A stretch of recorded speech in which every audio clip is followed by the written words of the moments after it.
हम मौजूद हैं सोनिया विहार लोक समाज पार्टी के राष्ट्रीय कार्यालय पर।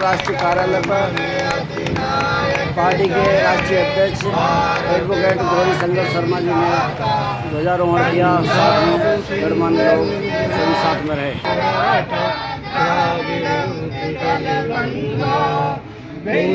हिमाचल यमुना गंगा उज्जल जलधि तरंगा, तब शुभ नामे जागे, तब शुभ आशीष मांगे, गाए तब जय गाथा, जय गण मंगल दायक जय हे भारत भाग्य विधाता, जय हे जय हे जय हे जय जय जय हे भारत माता की जय।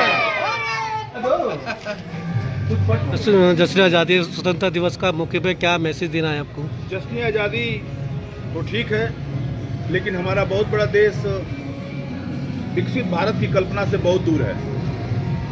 कहने के लिए तो 1700 कॉलोनियाँ अवैध है, आज के दिन ये बात नहीं कहना चाहिए, लेकिन न तो यहाँ स्कूल है न हॉस्पिटल है।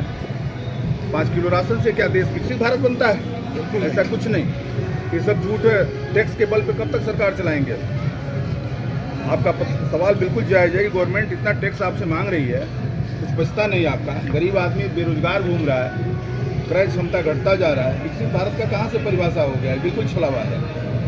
जी, आज ये झंडा सलामी का प्रोग्राम है, ध्वजारोहण का कार्यक्रम है, क्या मैसेज आप देंगे इस कार्यक्रम के जरिए? देखिए, आज इस झंडारोहण कार्यक्रम में देशवासियों से मेरी अपील है कि आप लोग भाईचारा कायम करते हुए जब भी देश की एकता अखंडता पर प्रश्न उठता है तो सभी लोग पक्ष विपक्ष जो भी है देश की एकता के लिए देश के साथ खड़े होइए, यही मेरी अपील है।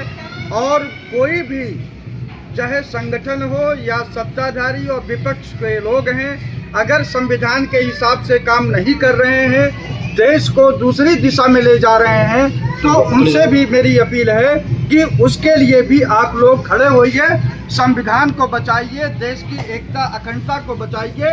और यह समय जो है, जो नरेंद्र मोदी जी यह आह्वान कर रहे हैं कि विकसित भारत बनेगा, अच्छी बात है। आपको मेरी अग्रिम बधाई हो कि आप विकसित भारत की कल्पना किए हैं, लेकिन विकसित भारत के लिए आप सिर्फ नारों से काम नहीं चलेगा, जमीन पे काम उतारने से होगा।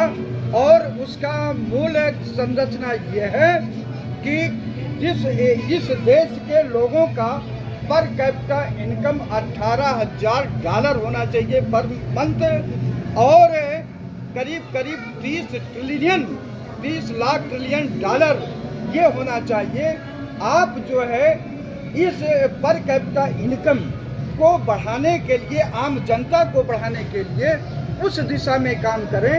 और ये तभी संभव होगा जब देश के लोगों के पास रोजगार होगा, सरकारी नौकरी होगी, सरकारी अस्पताल होगा, अच्छा शिक्षा होगा, अच्छा स्वास्थ्य की व्यवस्था होगी और अच्छा परिवहन की व्यवस्था होगी, तब जाके देश जो है विकसित भारत की ओर बढ़ेगा। और आप महंगाई को बढ़ा करके लोगों को जेब में डाका डलवा रहे हैं, इससे विकसित भारत नहीं होगा। महंगाई को भी आप कंट्रोल करना होगा। बेरोजगारी जो है, जो चरम सीमा पर है, बेरोजगारी को खत्म करने के लिए आपको अपने स्तर पर यानी सरकारी तंत्र के माध्यम से और प्राइवेट तंत्र के माध्यम से रोजगार के अवसर सरकारी और गैर सरकारी कारखानों का जाल बिछाना पड़ेगा। अच्छा, ये पॉलिटिकल का दिन तो नहीं, लेकिन फिर भी एक सवाल है, जिस तरह एजुकेशन और बात कर रहे हैं, नौकरियों की बात कर रहे हैं, लेकिन उसमें जो अभी बजट आया उसमें एजुकेशन का बजट कम किया गया, रेलवे का बजट कम किया गया, कई और संसाधनों का बजट किया गया, और इसके अलावा जो इनकी तनख्वाहें 25,000 रुपये तक की हैं उनका TDS बढ़ा दिया गया। तो कैसे लगता है कि ये जो सरकार है वो बच्चों को रोजगार दे पाएगी, एजुकेशन बेहतर दे पाएगी? यही तो नरेंद्र मोदी से हम प्रश्न कर रहे हैं ना। एक तरफ तो आप विकसित भारत का संरचना कर रहे हो, नारा दे रहे हो, दूसरी तरफ से शिक्षा में बजट कम कर रहे हो, स्वास्थ्य में बजट कम कर रहे हो, और लोगों का रोजगार के लिए कोई नहीं कर रहे हो, तो इससे विकसित भारत नहीं होगा। ये तभी होगा जब आप ऐसी व्यवस्था करें कि शिक्षा उत्तम हो, सबके लिए सर्वोत्तम हो, सबको आसानी से, चाहे प्राइमरी स्कूल का हो चाहे हायर एजुकेशन हो, सबको शिक्षा मिल सके।